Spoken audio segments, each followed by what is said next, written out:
3장 3절과 4절입니다.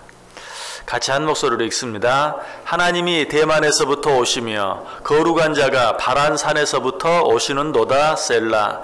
그의 영광이 하늘을 덮었고 그의 찬송이 세계에 가득하도다.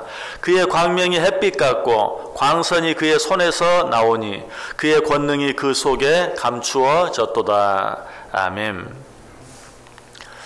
자, 3절, 4절 말씀 생각해 보게 되었는데요. 이 말씀은 장차 오실 하나님의 위엄과 영광에 대해서 우리에게 말씀해 주고 있습니다.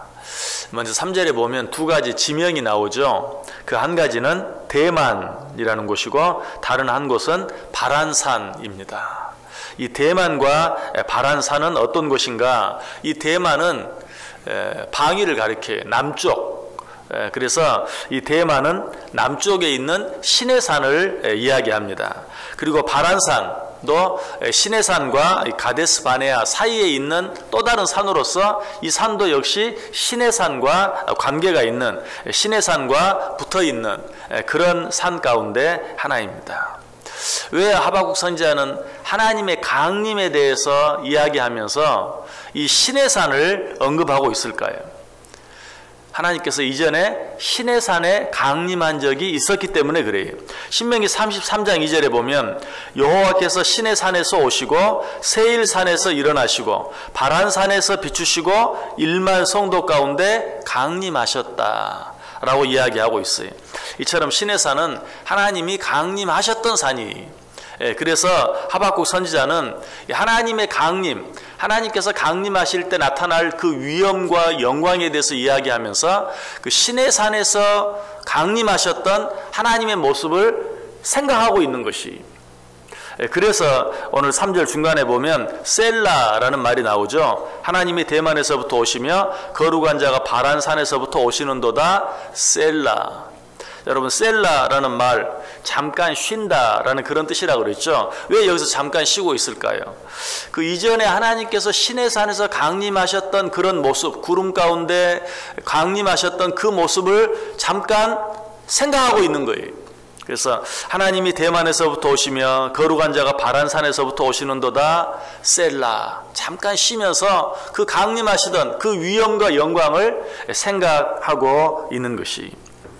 자, 여기서 우리가 반드시 생각하고 지나가야 될 중요한 한 가지 사실이 있는데요. 그것은 우리가 어떤 경우를 만난다 할지라도, 우리가 어떤 경우 가운데 있다 할지라도 지금까지 우리와 함께 하셨던, 이전에 우리와 함께 하셨던 그 하나님의 은혜, 하나님의 사랑, 하나님의 능력, 하나님의 축복을 잊어서는 안 된다라는 것이, 이 사실만 우리가 잊지 않고 기억할 수 있다면 현재 우리 가운데 어떤 문제가 있고 어떤 어려움이 있다 할지라도 우리는 그 문제들을 넉넉히 이길 수 있어요.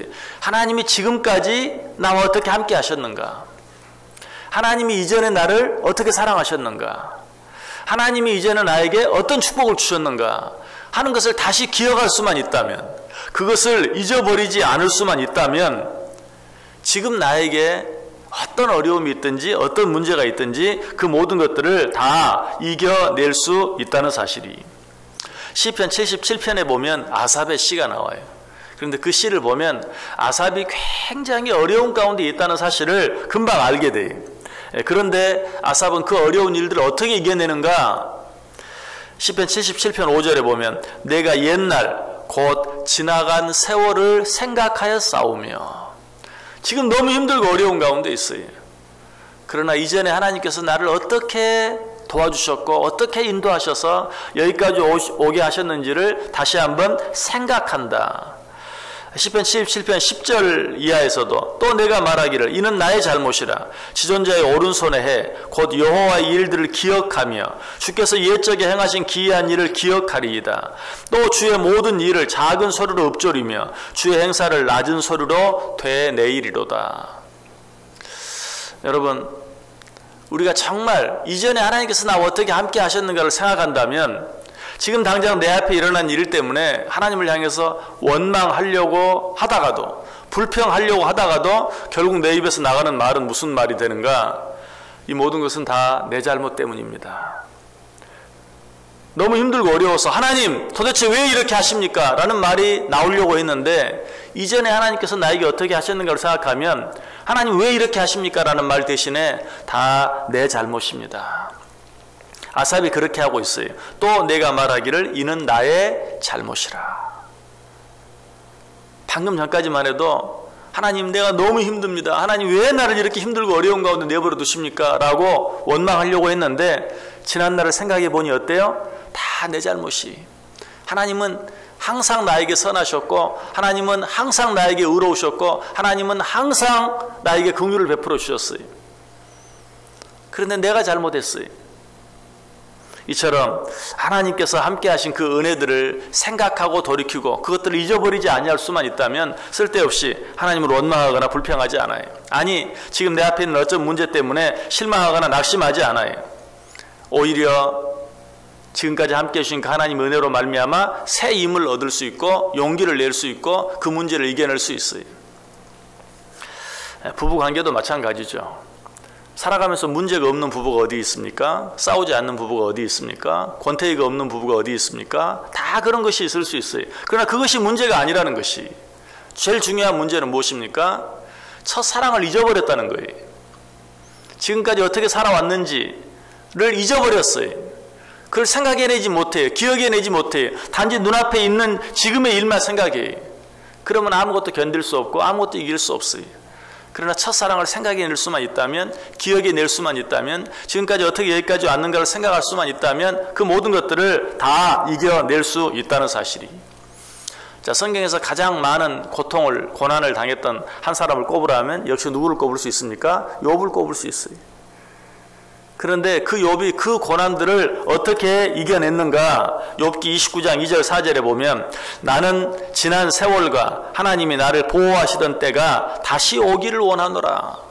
이전에 하나님이 그 나와 함께 하시던, 하나님이 나와 함께 하심으로 평안을 누리고 하나님의 놀라운 축복들을 받아 누렸던 그 때가 다시 오기를 원한다. 지금 하나님의 그 은혜의 때를 다시 한번 기억하고 있는 것을 보게 되죠.